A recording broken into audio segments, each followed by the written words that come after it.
Dulu, bumi penuh dengan hutan lebat, sungai jernih, dan hamparan alam liar yang belum tersentuh manusia.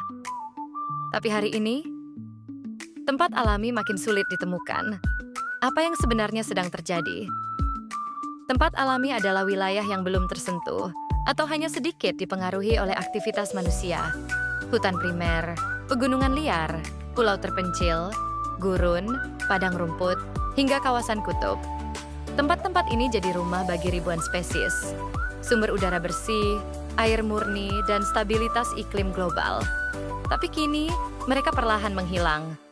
Manusia adalah satu-satunya makhluk hidup yang bisa mengubah seluruh ekosistem hanya dalam hitungan dekade.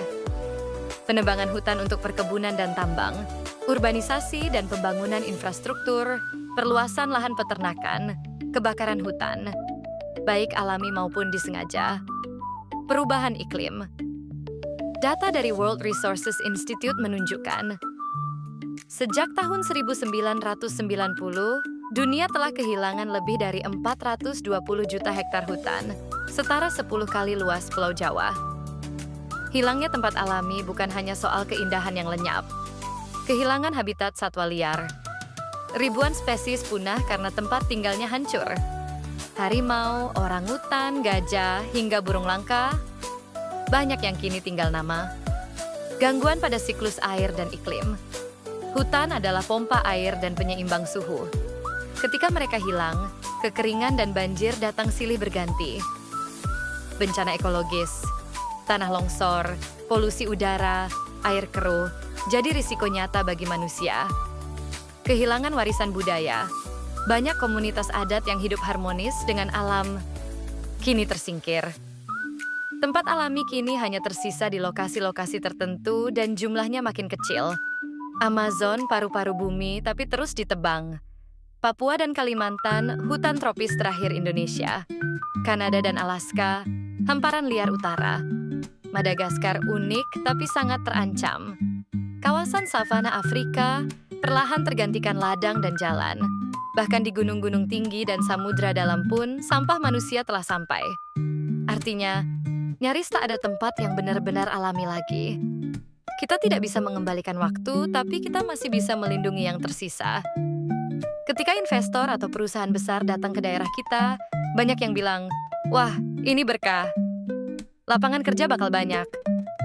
Ekonomi desa bakal maju." Tapi, tunggu dulu. Faktanya, nggak semua investasi membawa manfaat untuk rakyat lokal.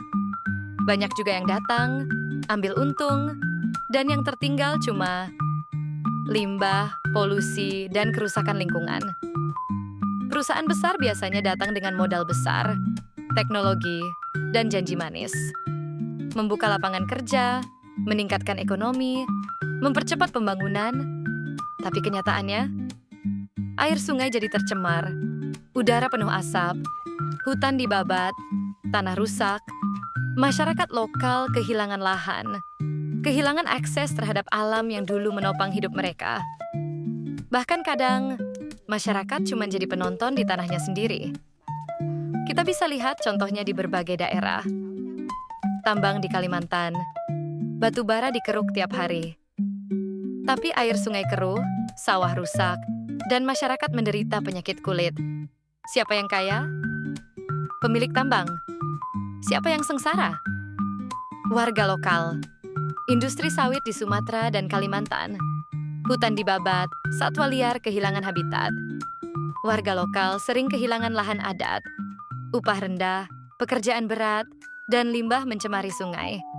Karena tidak semua investasi punya komitmen terhadap keberlanjutan. Banyak investor yang hanya fokus pada keuntungan jangka pendek. Tidak melakukan analisis dampak lingkungan, AMDAL yang serius. Tidak melibatkan warga lokal dalam pengambilan keputusan. Dan akhirnya, yang terjadi adalah eksploitasi sumber daya alam tanpa kendali investasi itu bisa jadi hal baik. Tapi harus dengan syarat yang adil dan berkelanjutan. Libatkan masyarakat lokal sejak awal. Pastikan ada AMDAL yang ketat dan diawasi. Transparansi. Siapa untung, siapa rugi, bagi hasil yang jelas. Bangun fasilitas publik, bukan cuma pabrik. Misalnya, kalau limbah industri dihasilkan, harus ada teknologi pengelolaan limbah yang aman. Kalau warga terdampak, harus ada kompensasi dan relokasi layak.